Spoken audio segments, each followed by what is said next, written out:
The hi-hat can function as a timekeeper with sticks as you coordinate how open and closed the cymbals are. Drummers Joe Jones of the Count Basie Band and Ray McKinley of the Glenn Miller Band are the fathers of the hi-hat. Both players could swing a band for an entire arrangement by opening and closing and varying the playing area on the cymbals.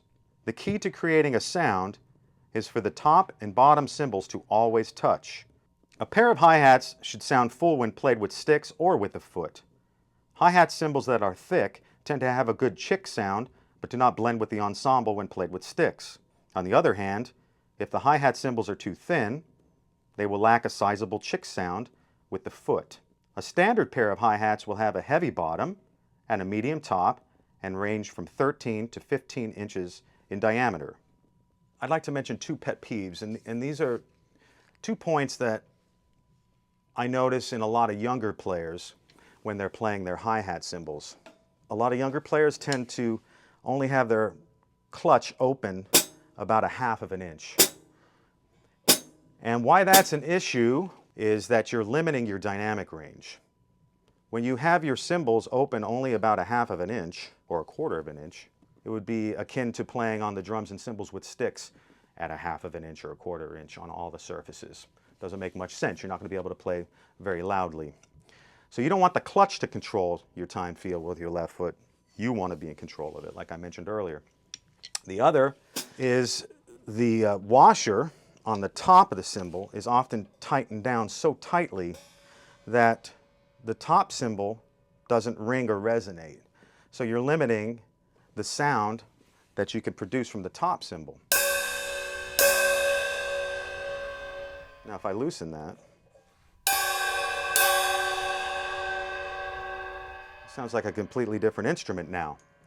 So try having that clutch, the washer on the top of the clutch, a little loose, and open up your cymbals and control them with the pedal techniques that I described earlier. See now, right here, I can play soft or loud, all right? Okay? So, now I'll demonstrate some hi-hat technique with sticks. The point is, you always want the cymbals to be touching, the top and the bottom cymbals. So you do this one of 2 ways. One, with the foot.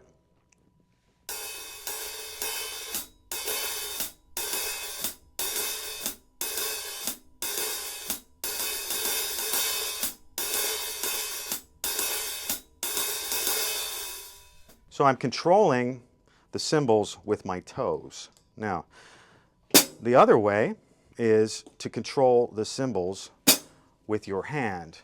So I put my thumb over the top of the cymbals, holding the stick in the traditional hold, move it into this position, put the stick underneath, and my fingertips, everyone's fingertips for that matter, that's the most sensitive part of your hand. So for me, I find that controlling the hi-hat cymbals and how open and closed they are with my fingertips tends to make a much more pleasant sound on the cymbals, a much more consistent sound on the cymbals.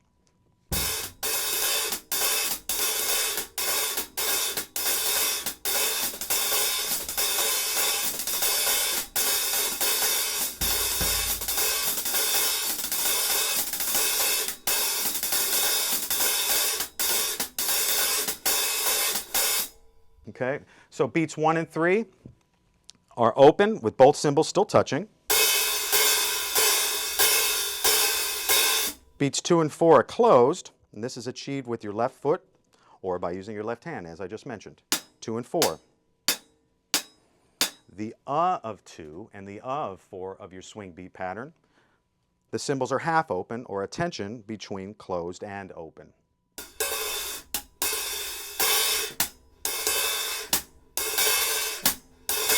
So the prominent beats are 1 and 3 in the pattern.